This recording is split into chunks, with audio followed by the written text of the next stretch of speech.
Tractor यहाँ पे डालना उधर वहाँ जाकर थोड़ी करेगा और जो नागल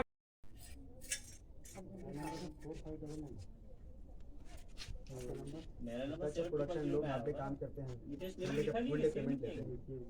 प्रोडक्शन इतना अच्छा है कि सुबह से आए हुए आर्टिस्ट को हाफ डे के बाद में यहाँ सेट पे लाते हैं।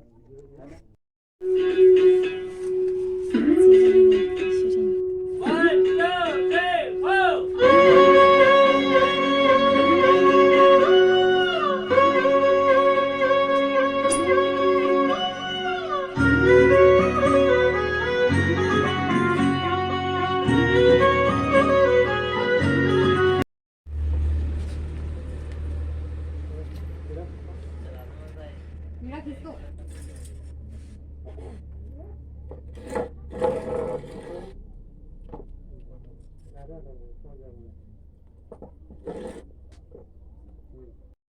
यार सीसी हीलिंग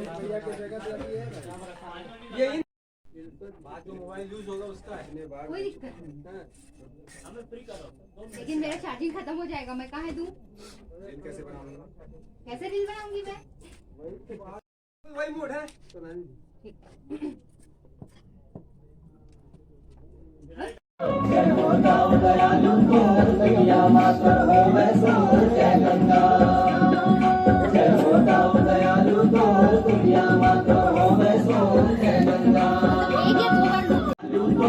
या दो बार